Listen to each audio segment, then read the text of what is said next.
नमस्कार, सी न्यूज़ भारत पर आप सभी का स्वागत है। मैं हूं अखिलेश पांडे। वक्त हो चुका है न्यूज़ बुलेटिन का। इस न्यूज़ बुलेटिन में हम चर्चा करेंगे बरेली की, जहां आगामी त्योहारों को लेकर थाना प्रांगण में हुई पीस कमेटी की बैठक। आगे दिखाएंगे कि बस्ती में कैसे सरकारी अस्पतालों में लगा गंदगी का अंबार। साथ ही बात करेंगे कानपुर की, जहां राजकीय ITI पांडुनगर में आयोजित किया गया वृहद रोजगार मेला। और भी तमाम खबरों पर आइए विस्तार से करते हैं चर्चा। खबर बरेली से है, जहां थाना क्षेत्र के फरीदपुर कोतवाली परिसर में आगामी त्योहारों को लेकर उप जिलाधिकारी निधि डोडवाल द्वारा एवं मुकेश कुमार मिश्र SP ग्रामीण के नेतृत्व में पीस कमेटी की बैठक का आयोजन किया गया। पीस कमेटी की बैठक में नगर से लेकर ग्रामीण क्षेत्र से ग्राम प्रधान और सभासद गणमान्य जन उपस्थित हुए। 12वां गणेश चतुर्थी, मूर्ति विसर्जन और मां भगवती की पगधार जुलूस को शांतिपूर्ण, प्रेम और सौहार्द के साथ मनाए जाने को लेकर बैठक में मौजूद अधिकारियों ने आवश्यक दिशा निर्देश दिए। बैठक को संबोधित करते हुए जिलाधिकारी निधि डोडवाल ने दोनों ही समुदाय के लोगों से कहा कि अपने अपने पर्व को प्रेम, सौंदर्य और भाईचारे के साथ शांतिपूर्वक मनाएं और इसमें कोई भी नई परंपरा ना डालें। वहीं पुलिस अधीक्षक ग्रामीण मुकेश कुमार मिश्र ने उपस्थित दोनों समुदाय के गणमान्य जनों की बैठक को संबोधित करते हुए कहा कि 12 वफात पर निकलने वाले जुलूस में सभी अंजुमन से विशेष अनुरोध है कि डीजे का जहां तक हो इस्तेमाल ना करें। पीस कमेटी की बैठक के बाद पुलिस अधीक्षक ग्रामीण मुकेश कुमार मिश्रा ने पुलिस फोर्स के साथ नगर के संवेदनशील क्षेत्रों का पैदल भ्रमण किया और जिन मार्गों से जुलूस निकलेगा उन मार्गों की जानकारी भी ली। इस दौरान बैठक में CO गौरव सिंह, कोतवाली प्रभारी Dayashankar, crime inspector Satya Singh, SSI Vikram Singh और थाने का सभी स्टाफ मौजूद रहा। बरेली से सीनियर संवाददाता प्रमोद शर्मा की रिपोर्ट। खबर बस्ती से है, जहां बढ़ती संक्रामक बीमारियों के बीच सरकार का सख्त आदेश है कि सभी सरकारी हॉस्पिटलों के स्टाफ की व्यवस्था चुस्त और दुरुस्त रखी जाए।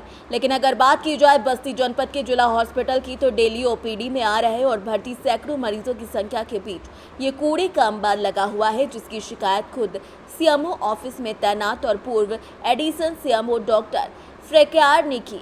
अब आप सहसा अंदाजा लगा सकते हैं कि हॉस्पिटल के स्टाफ सफाई की व्यवस्था कैसी होगी। शिकायतकर्ता डॉक्टर फ्रेक्यार ने बताया कि कूड़े के ढेर लगने से हॉस्पिटल परिसर में रह रहे मरीज और डॉक्टर सभी परेशान हैं। इससे गंध आने से कई प्रकार की संक्रामक बीमारियां भी फैल रही हैं। साफ सफाई के मामले में SIG जिला अस्पताल ने बताया कि हॉस्पिटल में लगे कूड़े के ढेर को उठाने के लिए कई बार संबंधित अधिकारियों से पत्राचार किया गया, लेकिन अधिकारी द्वारा कोई भी कदम नहीं उठाया जा सका। वहीं जब इस मामले में नगर पालिका EO से बात की गई तो उन्होंने बताया कि हॉस्पिटल में रखे कूड़ेदान में जो भी वेस्टेज होते हैं उसको नगर पालिका के वाहन द्वारा उठा लिया जाता है, लेकिन हॉस्पिटल के साफ सफाई की जिम्मेदारी खुद हॉस्पिटल प्रशासन की होती है। हाँ, तो मजबूर हो करके हम लोग यही सोच रहे थे। तो अभी एक पीडियाट्रिशियन है डॉक्टर पड़े स्मृति, उन्होंने जो है कि सर क्या किया जाए, इसके लिए जो है बड़ी गंदगी है, बदबू आ रही है। तो वो बेचारे खुद ही अपना आदमी लगा करके अभी फ़िलहाल कुछ थोड़ा बहुत साफ़ कराए, आगे का पोर्शन नहीं तो यहाँ सड़क तक पूरा बिछा हुआ था। और EO नगर पालिका वाले जैसे IGRS पोर्टल पे क्या जवाब देते हैं कि ये तो अस्पताल का बायोमेडिकल वेस्ट है, कभी झांकने ताकने नहीं आए। और जबकि गुणवत्तापूर्ण जो है उनको जवाब देना चाहिए या उसका कोई हल निकालना चाहिए। पहले कैसे जो है आपके यहाँ जो स्वास्थ्य महकमे के SIC साहब हैं उनके अंडर में भी ये आता है, तो उनकी तरफ से क्या प्रक्रिया रही? भाई जैसे उनके अंडर में आता है ठीक है, अब उसको कि कहीं एक अलग प्लेस पे उन्होंने इसमें विशेष रुचि नहीं रखी। उनसे तो कहा गया, तो उन्होंने भी अपनी तरफ से प्रयास किया, कांटेक्ट किया। मतलब ये कितने दिनों का लगभग अंबार होगा गंदगी का? ये तो कम से कम 4-6 महीने का अंबार है। 6 महीने से उनको नहीं दिख रहा, इस पर नहीं ले रहे हैं कोई शुल्क। मानते हैं इस बात को, लापरवाही उनकी भी है। कई टन जो है गंदगी है सर, इसमें आपके प्रशासन द्वारा क्या किया जा रहा है? देखिए, ये कूड़े की समस्या जो है काफ़ी दिनों से चिकित्सालय में चल रही थी कि यहीं पर डंप किया जा रहा था। और इधर जब मैं आया तब भी मुझे पता चला कि ये है, तो इस विषय में मैंने नगर पालिका से भी बात किया और CDO साहब से व्यक्तिगत रूप से बात की। CDO साहब का ये था कि उनको एक पत्र भी लिखा था कि अपने स्तर से वो कार्रवाई करेंगे। उनको दोबारा रिमाइंडर भी दिया है और अभी इस बीच में हमारे नए CDO साहब आ गए हैं, तो मैं उनसे भी व्यक्तिगत रूप से बात करके प्रयास करूँगा कि एक्चुअली जो मुझे लगता है समस्या जो बताई गई कि जो चिकित्सालय परिसर है वो जिला पंचायत और ग्राम पंचायत के बीच का हिस्सा है, तो शायद संभवतः ये तय नहीं हो पा रहा है कि इसको जिम्मेदारी किसको लेनी है। इसकी जिम्मेदारी कारण यही है, माना जाए कि जिम्मेदारी के अभाव में ये पूरा यहाँ पर दब पड़ा हुआ है। शायद वो हो सकता है कि जिसकी जिम्मेदारी हो या वो न समझ पा रहे हों कि उसको करना सर क्या है। परिसर तो आपका है सर, तो जिम्मेदारी सर किसकी इसमें परिसर इसीलिए मैंने लिखा पड़ी कि मुझे पता नहीं था, मुझसे पूर्व अगलन क्या किया है, लेकिन मैंने आते ही ये काम किया कि उसमें जो है लिखित रूप से दिया कि इसको सफाई कराई है। व्यक्तिगत रूप से भी मिलकर कार्य करूँगा। सर कूड़े का पूरा पहाड़ इकट्ठा हो गया है सर। ऐसे में मैंने SIC साहब से भी बात किया तो उन्होंने कहा कि कई बार नगर पालिका को मैंने पत्र लिखा, लेकिन इस पर कोई कार्रवाई नहीं आपके द्वारा किया जा रहा है। नहीं, इस मामले में मैं अपने सफाई इंस्पेक्टर से बात किया तो उन्होंने बताया कि जिला अस्पताल जैसे यहाँ महिला अस्पताल भी है, ये लोग अपना कूड़ा निकाल करके हमारे बाहर डस्टबिन में रख देते हैं और नगर पालिका उसको जो है अपनी गाड़ियों बाहर संसाधनों से उठा ले जाती है। इसका अनुरोध उनसे किया गया था कि मतलब अपने जो भी कूड़े हैं और उनकी खुद की भी एक सफाई व्यवस्था है जिसमें बायोमेडिकल वेस्ट अपना निकाल ले जाते हैं, और इस बात का भी एक अनुरोध किया जाता है कि अगर कूड़े हो तो बायोमेडिकल वेस्ट उसमें न मिक्स हो।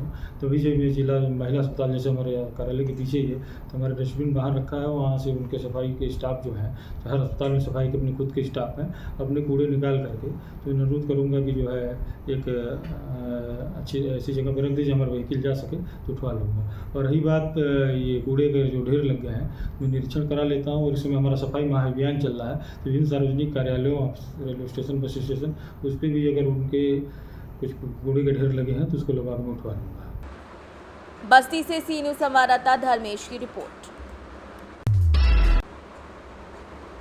खबर चित्रकूट से है, जहां संतान सप्तमी व्रत को लेकर महिलाओं ने परंपरागत तरीके से भगवान शंकर पार्वती की प्रतिमा का पूजा अर्चन कर विधि विधान से मनवांछित फल पाने की कामना करते हुए पुत्रों के स्वस्थ निरोगी काया और दीर्घायु के लिए भगवान शंकर पार्वती से आशीर्वाद मांगा।